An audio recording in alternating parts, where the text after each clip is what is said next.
हमारे भारत में कोई भी सामाजिक कार्य करने के पहले 2-3 बातों का ध्यान रखना बहुत आवश्यक है और प्रत्येक कार्यकर्ता को वो बात समझने की आवश्यकता है कि भारत जिस देश में हम काम करते हैं, जिस देश के समाज में हमें कुछ करना है और हमारा कुछ उद्देश्य है कि हमारा समाज व्यसन मुक्त होना चाहिए, इस काम को करने वाले कार्यकर्ताओं के क्या क्या गुण होने चाहिए, उस दृष्टि से मैं 2-3 बातें कहता हूँ।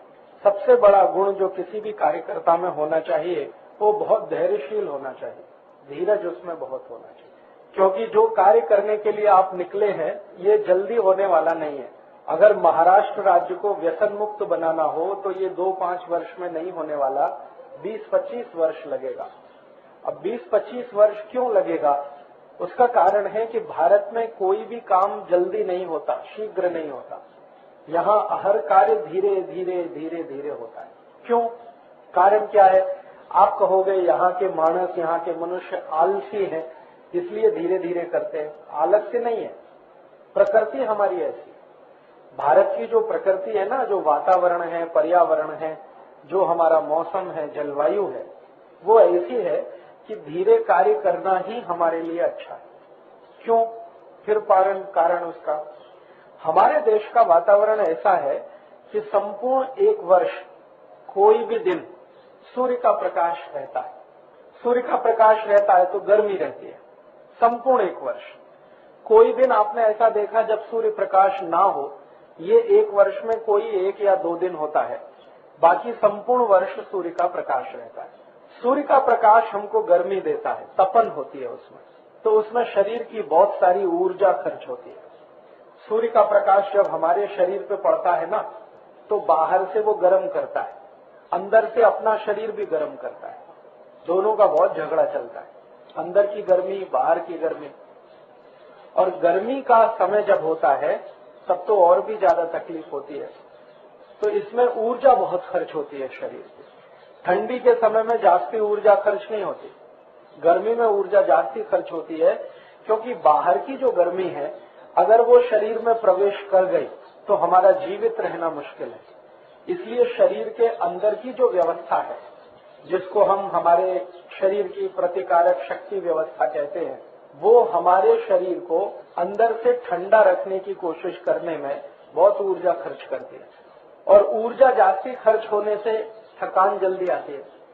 तो अगर हम कोई भी कार्य ज्यादा तेज करेंगे तो जल्दी थकेंगे, थक जाएंगे तो जीवन कम होता है, आयुष्य कम होता है। आपको मैं 2-3 उदाहरण से ये बात समझाता हूँ। आपको माहिती है भारत देश में पीटी उषा नाम की महिला है। क्या करती है वो? दौड़ती है। और कितना दौड़ती है? 100 मीटर, 200 मीटर, 400 मीटर। 400 मीटर माने 1 किलोमीटर से कम, उतना दौड़ती है, लेकिन बहुत तेज दौड़ती है। ये आपको माहिती है। 10 सेकंड में 100 मीटर दौड़ती है, 22 सेकंड में 200 मीटर दौड़ती है और लगभग 44 सेकंड में 400 मीटर दौड़ती है। लेकिन आपको माहिती है अभी वो रिटायर हो गई, संन्यास हो गया। उम्र कितनी है? मुश्किल से 35 वर्ष। 35 वर्ष की उम्र में संन्यास ले लिया। क्यों? शरीर थक गया। मात्र 35 वर्ष में शरीर थक गया। शरीर को तो 70 वर्ष चलना चाहिए, 80 वर्ष चलना चाहिए। हमारे भारत में जो सामान्य वय है वो 70-80 वर्ष है, तो पीटी उषा को 70-80 वर्ष चलना चाहिए। 35 वर्ष में संन्यास ले लिया, माने आधी उम्र में ही संन्यास ले लिया। क्यों? क्योंकि जीवन के पूर्वार्ध में बहुत ज्यादा तेज गति से जो दौड़ने का काम किया, शरीर की ऊर्जा उसमें चुक गई, मांसपेशियां शिथिल हो गई। अभी पीटी उषा क्या करती है? बच्चों को पढ़ाती है, अध्यापक हो गई है, केरल के एक स्कूल में पढ़ाती है। पहले खुद दौड़ती थी, गोल्ड मेडल लाती थी, सिल्वर मेडल लाती थी, लेकिन अभी तो रिटायर है, संन्यास्त है, अध्यापक है, बच्चों को पढ़ाती है, क्योंकि अभी वो दौड़ नहीं सकती। कारण क्या है? शरीर की क्षमता से ज्यादा कभी भी अगर आप काम करो तो शरीर थक जाता है, फिर उसके बाद नहीं चलता। और ये कहानी पीटी उषा की नहीं है, सभी की है। आपको माहिती है वो क्रिकेट पटु कपिल देव अभी क्रिकेट नहीं खेलता, रिटायर हो गया। कितनी वर्ष की उम्र में? 36 वर्ष की उम्र में रिटायर हुआ कपिल देव। क्यों? थक गया। इतना तेज बॉलिंग किया उसने, पूरा शरीर खलास हो। जवागल श्रीनाथ क्रिकेट पटु है, वो भी थक गया, 33 वर्ष की उम्र में संन्यास ले लिया। क्यों?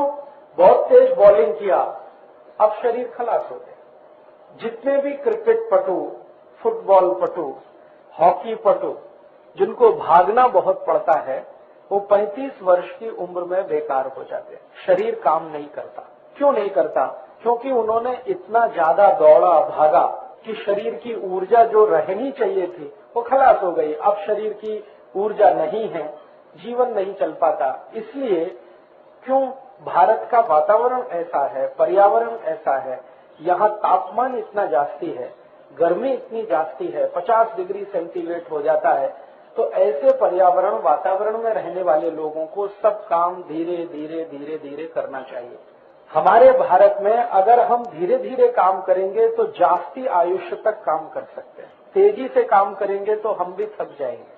तो भारत के पर्यावरण और वातावरण को ध्यान में रखकर हमें काम करने की आवश्यकता है। अब जरा हमारे पर्यावरण वातावरण की 2-3 माहिती। एक तो सतत सूर्य है, सूर्य जलाता है, सबको तपाता है, और सूर्य की तपन से बचने के लिए शरीर का बहुत कुछ खर्च हो जाता है। जब घाम निकलता है ना, पसीना, तो ऊर्जा खर्च होती है अंदर की, इसलिए पसीना बाहर निकलता है। खाने में जैसे किसी भोजन को पकाते हैं ना, चूल्हे में रख के आग जलाते हैं, आग से तपता है तो उसमें भी घाम निकलता है भोजन में, जिसको हम वाष्प कहते हैं। ऐसे ही शरीर में होता है, शरीर में भी सतत तपन जलन चलता रहता है।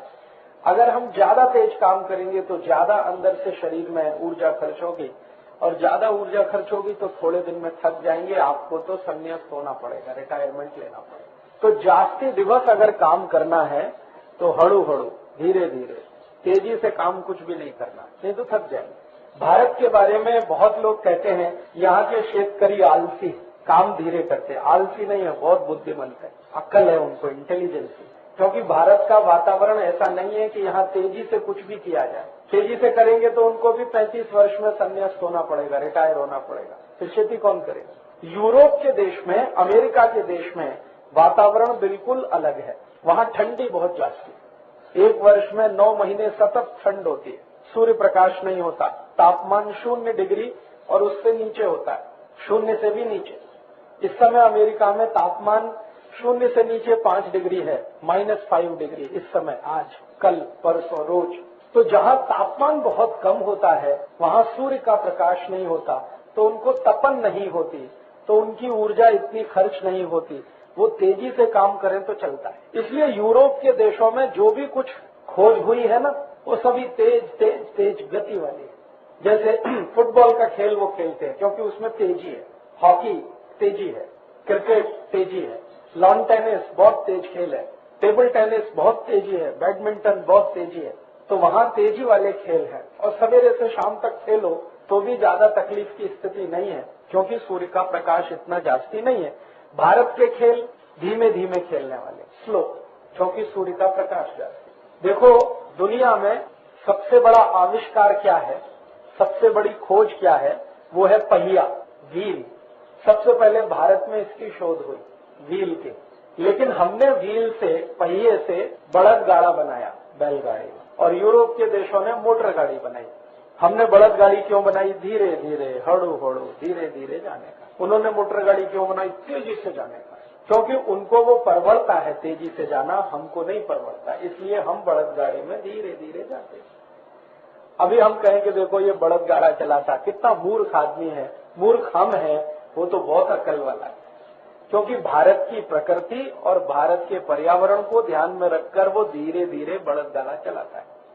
अभी बड़द गाड़ा धीरे चलाओगे, जास्ती दिवस तक चलेगा, बैल भी काम करेंगे, उसको तेजी से दौड़ाओगे, 2-5 साल में बैल खलास हो जाएंगे, बड़द गाड़ा भी टूट जाए। तो भारत में कोई भी काम करना है तो धीरे होता है, इसलिए हर कार्यकर्ता को धैर्यशील होना बहुत आवश्यक है। यहाँ कुछ जल्दी नहीं होने वाला है।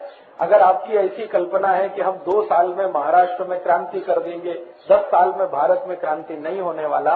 महात्मा गांधी जैसे आदमी को 35 वर्ष लगा क्रांति कर। आप तो महात्मा गांधी नहीं है, उसको 35 वर्ष है। और महात्मा गांधी को 35 वर्ष तभी लगा जब लोकमान्य तिलक ने 20 वर्ष काम करके कार्यकर्ता उसको दिए।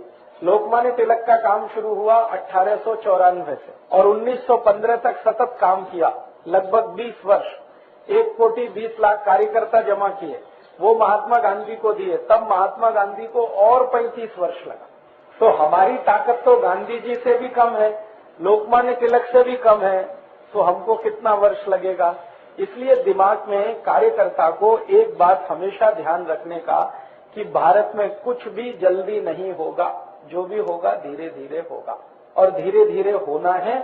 इसलिए हमको भी व्यसन मुक्ति का काम जो करना है वो धीरे धीरे करना है, तेजी से नहीं करना, नहीं तो थक जाएंगे, हार जाएंगे, फिर आप गाली देंगे हमको फंसा दिया व्यसन मुक्त युवक संघ में, क्योंकि बहुत निराशा आती है। जो लोग तेजी से काम करते हैं ना 2-5 साल में निराश हो जाते हैं।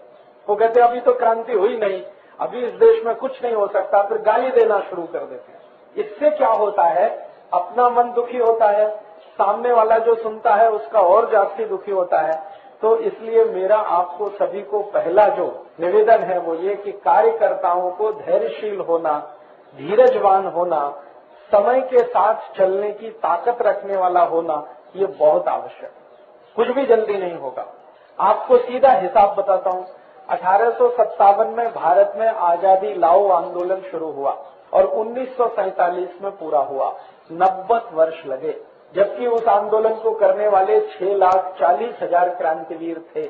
6,40,000 आप तो नहीं है, तभी 90 वर्ष लगा। तो इसलिए आपको कार्य करना है तो ये मानकर करना है कि ये धीमे होगा, तेजी से नहीं होगा। ये तो पहला गुण, कार्यकर्ता को धैर्यशील होना, धीरजवान होना, ये बहुत आवश्यक है। अधीरता अगर आप में आई, जल्दबाजी आपने किया, आप अपना नुकसान करेंगे, संगठन का उससे भी ज्यादा नुकसान होगा। क्योंकि आप अधीर होके, निराश होके संगठन छोड़ के जाएंगे तो 10 लोगों को आप कहेंगे कुछ होने वाला नहीं है, सब अपने घर में बैठो, तो फिर तो कुछ नहीं होने वाला है। इसलिए कोई भी काम जल्दी करने का नहीं। और आपको ये समझने की आवश्यकता है कि भारत के जो पुराने लोग हैं उन्होंने हर काम धीरे करने के लिए बोला, सावकाश जा। क्यों ऐसा क्यों नहीं बोला, पटकन जा, लवकर जा, ऐसा नहीं, सावकाश, हड़ू हड़ू खाना, धीरे धीरे खाओ, तेजी से मत खाओ, जल्दी जल्दी नहीं। हर काम इस देश में धीमे है, धीमे चलो, धीमे बात करो, धीमे खाना खाओ, कुछ भी धीरे धीरे करो ताकि ऊर्जा ज्यादा खर्च ना हो। क्योंकि हमारी बहुत ऊर्जा सूर्य से लड़ने में खर्च होती है, बहुत ऊर्जा खर्च होती है, आपको माहिती नहीं। चिकित्सा विज्ञान का अगर आप अभ्यास करें तो आपको पता चलेगा एक दिवस में लगभग 1500 कैलोरी ऊर्जा तो सूर्य से लड़ने में खर्च हो जाती है और एक दिवस में 2300 कैलोरी की जरूरत पड़ती है। तो दुप्पट ऊर्जा की हमको जरूरत पड़ती है, एक सूर्य से लड़ने में, दूसरा अपना जीवन चलाए। अब ये सूर्य को तो बंद नहीं कर सकते नहीं, तो अपने को बदल करना ये होशियारी है, ये इंटेलिजेंसी है। तो अपने को बदल करना माने धीरे काम करने की आदत डालना, वो तो बहुत आवश्यक है। जल्दी कुछ भी नहीं करना। कोई गांव आपने संकल्प किया कि इसको व्यसन मुक्त बनाने का है, तो ऐसा संकल्प नहीं करना कि 1 वर्ष में बनाने का, 6 महीने में बनाने का, 3 महीने में बनाने का, 2 महीने, ये बहुत खतरनाक है, होगा नहीं। आपने संकल्प ले लिया कि 1 वर्ष में व्यसन मुक्त बनाएंगे, नहीं होने वाला। क्योंकि जिनको व्यसन मुक्त बनाना वो धीमे धीमे करने वाले हैं। पहले आप बोलोगे, कहेंगे हाँ सोचेंगे, व्यसन नहीं करना, 1 बार सुनेंगे, 2 बार सुनेंगे, 10 बार सुनेंगे, 20 बार, फिर 50 बार सुनने के बाद कहेंगे हाँ 1 दिन के लिए व्यसन बंद करूंगा, हाँ 1 ही दिन के लिए बंद करूंगा, फिर थोड़े दिन बाद 2 दिन के लिए करूंगा, फिर 3 दिन, फिर होते होते 1 बरस 2 बरस लगेगा, तभी संपूर्ण व्यसन मुक्त होगा। एक व्यक्ति को इतना समय लगेगा तो संपूर्ण गांव जल्दी नहीं होने वाला। इसलिए कभी भी कार्य जो करना है उसके लिए मन में पहले से तय करना कि इसको धीरे धीरे करना है, जल्दी नहीं करना। बात समझती है? क्योंकि प्रकृति हमारी ऐसी है, तेज कुछ भी करेंगे थक जाएंगे, मानसिक थकान होती है, फिर शारीरिक थकान होती है। शारीरिक थकान का तो कुछ इलाज भी हो जाता है, मानसिक थकान का नहीं होता। और मानसिक थकान होने के बाद बहुत निराशा आती है, और इतनी निराशा आती है, मैं आपको नाम लेके बताऊं, गोविंद राघव खैरनार, माहिती है? अभी कहाँ है मालूम है? मुंबई में है, घर में है, और सिर्फ सो के बैठते और बोलते हैं कि भारत खलास हो गया, अभी कुछ नहीं हो सकता, इस भारत कुछ नहीं हो सकता। हमारा एक दोस्त अभी उनका इंटरव्यू लेने गया था और मराठी न्यूज़पेपर सकाळ में और उसमें छपा भी है। आपको सुनकर ताज्जुब होगा कि जो इंटरव्यू लेने वाला था वो खैरनार जी को दिलासा दे रहा था, धीरज बता रहा था, और खैरनार जी का हाल बिल्कुल मानसिक पागलपन का हो गया। उनको एक बीमारी हो गई, उसका नाम है सीजोफ्रेनिया। अभी इसका इलाज नहीं है और ये बीमारी हर उस व्यक्ति को होती है जो जल्दी जल्दी जल्दी जल्दी कुछ भी करना चाहता है। वो सोचते थे कि 2 साल में भारत में क्रांति कर दूंगा, 5 साल में क्रांति हो जाएगी, 10 साल में क्रांति हो जाएगी। अभी भारत में तो क्रांति हुई नहीं। गोविंद राघव खैरनार जी मानसिक रूप से पागल हो गए और पूरा दिवस घर में बंद रहते हैं, रात भर घर में बंद रहते हैं, बाहर जाना बंद, किसी को मिलना बंद, कहीं भी जाना बंद, ये स्थिति आई है। अभी गोविंद राघव खैरनार को ये हो सकता है तो आपको भी हो सकता है। इसलिए जल्दी नहीं करना कभी भी। निराशा आती है और जब ज्यादा निराशा आती है तो बहुत नुकसान होता है। मैं तो कई बार लोगों को बोलता हूँ, समाज काम करना नहीं वो अच्छा है। निराशा आने से अच्छा है कि समाज काम करना नहीं, अपने घर में रहना, मजा करना, मजे करना, मौज करना। समाज काम करने के लिए निराश आदमी की आवश्यकता नहीं है। निराशा आने के लिए ये सबसे बड़ा खतरनाक कारण है, जल्दी जल्दी जल्दी जल्दी। इसलिए कभी भी कोई काम में जल्दी नहीं करना। कार्यकर्ता होने के लिए सबसे पहला गुण धीरजवान, धैर्यशील, सतत काम करना, धीरे धीरे, ज्यादा नहीं, ऐसा कार्यकर्ता होना।